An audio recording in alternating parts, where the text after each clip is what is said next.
안녕하세요. 더 딥다이브입니다. 좋은 일을 하고 나면 왠지 스스로 좀 뿌듯하고 그렇잖아요? 근데 혹시 바로 그 뿌듯함이 나중에 내 다른 행동에 영향을 미칠 수도 있다. 뭐 이런 생각해 보신 적 있으신가요? 오늘은 바로 이 흥미로운 심리 현상, 그리고 이게 온라인 세상에서 어떻게 나타나는지, 특히 최근에 좀 시끌시끌했던 식당 사례들을 통해서 한번 깊이 파헤쳐 보려고 합니다. 저희가 살펴본 자료들은요, 도덕적 면허라는 개념부터 시작해서 클릭 한 번으로 참여하는 슬랙티비즘, 그리고 특정 대상을 향해서 막 거세게 일어나는 온라인 비난 현상까지 다루고 있어요. 이 모든 게 어떻게 연결되는지, 그리고 이게 당신에게 또 우리 사회, 특히 요즘 많이 힘드신 자영업자분들께 어떤 의미가 있는지 함께 알아보겠습니다. 자, 그럼 한번 시작해 볼까요?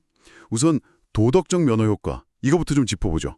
그러니까 과거에 내가 좋은 일, 예를 들면 기부를 했다거나 환경보호 캠페인에 동참했다거나 그렇게 스스로 나 괜찮은 일 했네 라고 생각하면 그게 마치 일종의 면허처럼 작용한다는 거죠. 그래서 나중에는 좀 이기적이거나 덜 도덕적인 행동을 해도 난 전에 좋은 일 했으니까 괜찮아, 이렇게 스스로 합리화하게 되는 심리라고 하던데요. 약간 보상 심리 같기도 하고요. 네, 맞습니다. 핵심은 그 선행으로 인해서 나는 꽤 괜찮은 사람이다라는 자기 이미지가 이렇게 높여지는 데 있어요. 근데 이게 함정이 될 수 있다는 거죠. 이 높아진 자기 평가가 나중에 하는 작은 도덕적 해이나 비윤리적인 행동 같은 걸 스스로 이렇게 눈 감아주는 근거가 되거든요. 바로 여기서 이제 온라인 활동, 특히 슬랙티비즘이라는 거랑 아주 흥미로운 연결 지점이 생깁니다. 슬랙티비즘, 많이 들어보셨겠지만 좋아요 누르기 아니면 해시태그 달기 이런 것처럼 아주 적은 노력으로 어떤 사회적 이슈에 참여하면서 도덕적인 만족감을 얻는 그런 행태잖아요. 문제는 이렇게 너무 쉽게 얻은 나도 참여했다는 느낌이 이게 또 다른 형태의 도덕적 면허가 될 수 있다는 겁니다. 네, 그래서 어쩌면 더 깊이 있는 고민이나 실질적인 행동으로 나아갈 필요성을 별로 못 느끼게 만들 수도 있다. 이런 비판이 제기되는 거죠. 아, 그러니까 좋아요 한번 딱 누르고 나 좋은 일 했네 하고 만족하면서 정작 더 중요하고 좀 힘든 행동은 안 하게 될 수도 있다. 이런 말씀이시군요. 그래도 이게 긍정적인 면이 아예 없을까요? 예를 들면 어떤 사회 문제에 대해서 사람들 관심을 좀 높이는 효과 같은 거는요? 물론 양면성이 있습니다. 그 참여 장벽이 낮잖아요. 그러니까 평소에 별 관심 없던 사람들도 사회 문제에 목소리를 내게 만들기도 하고요.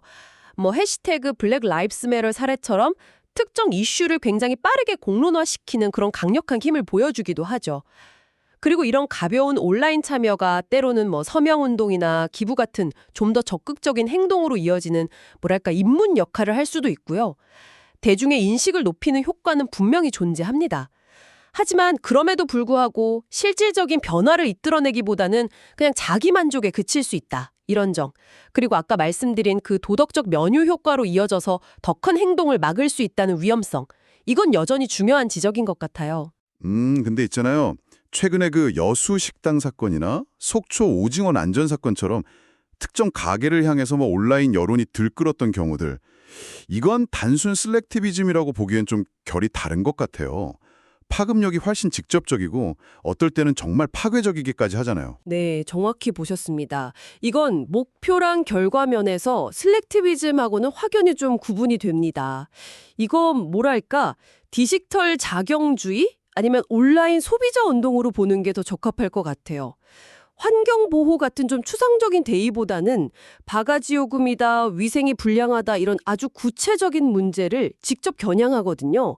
그리고 그 결과 역시 그냥 여론 형성 수준을 넘어서 매출이 급감하거나 심지어 폐업까지 이어지는 아주 즉각적이고 강력한 타격으로 나타나는 경우가 많죠. 때로는 이게 사실 확인이 좀 부족한 상태에서 특정 대상을 공격하는 소위 사이버 레카 있잖아요. 이슈를 자극적으로 퍼뜨려서 이익을 얻는 행태. 네, 그런 거랑 결합되면서 거의 마녀 사냥처럼 번지기도 하고요. 이건 단순한 지지 표명이나 인식 개선하고는 거리가 멀고 소비자로서의 어떤 응징이나 보복의 성격이 훨씬 강하다고 봐야 합니다. 그리고 이런 현상에 가장 직접적으로 영향을 받는 건 역시 소상공인, 특히 식당 같은 자영업자분들이시죠. 그래서 이 현실이 우리에게 좀 중요한 질문을 던지는 것 같아요. 네, 바로 그 점인데요. 모든 손님이 잠재적인 1인 미디어가 된 시대잖아요, 지금. 특히 음식점 같은 자영업자분들은 이런 상황에 도대체 어떻게 대처해야 할까요? 정말 하루하루 살얼음판 걷는 기분이실 것 같습니다. 가장 중요한 건 이걸 그냥 일시적인 현상으로 볼 게 아니라 이제는 뉴 노멀, 그러니까 새로운 경영 환경으로 인식을 해야 한다는 겁니다. 관점의 전환이 필요해요. 모든 고객은 1인 미디어가 될 수 있다. 그리고 온라인 평판은 가게의 생존과 직결되는 핵심 자산이다. 그리고 결국 위기를 막고 또 극복하는 가장 강력한 무기는 진정성이다. 이런 인식이 정말 중요합니다. 구체적으로는요, 첫째, 예방이 최선입니다. 가격이나 원산지 같은 정보는 최대한 투명하게 공개하고요. 맛과 위생이라는 기본에 더욱 철저해야 합니다. 이건 뭐 기본 중에 기본이죠. 그리고 온라인 리뷰 꾸준히 모니터링하고 소통하고 또 직원 교육 통해서 고객 응대 수준을 높이는 것도 필수적이고요. 둘째, 만약에 그래도 문제가 발생했다면요. 그러면 골든타임, 보통 24시간 이내라고 보는데요. 이 안에 신속하고 정말 진솔하게 대응해야 합니다.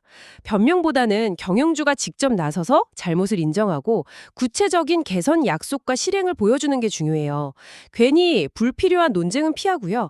평소에 쌓아둔 신뢰가 있다면 그게 위기 시에 방패막이 되어줄 겁니다. 네. 오늘은 선행 뒤에 숨겨진 도덕적 면허라는 어떤 심리에서 시작해서요. 온라인 참여 방식인 슬랙티비즘, 그리고 정말 막강한 여론의 힘을 보여주는 디지털 작용주의까지 쭉 살펴봤습니다. 특히 이게 오늘날 식당 같은 자영업자분들에게 어떤 현실적인 어려움, 또 도전 과제를 안겨주는지도 이야기 나눴고요. 여기서 마지막으로 한번 생각해 보실 점을 던져드리고 싶습니다. 온라인에서 목소리를 내는 것이 점점 더 쉬워지고 있잖아요, 지금. 근데 혹시 이런 손쉬운 정의감이나 가벼운 참여가 때로는 더 깊이 있는 성찰이나 정말 실질적인 행동을 가로막고 있지는 않을까요? 클릭 한 번의 참여가 주는 그 즉각적인 만족감 너머에 당신의 그 참여가 세상을 정말 어떻게 바꾸고 있는지 한 번쯤 스스로에게 질문을 던져보시면 어떨까 싶습니다.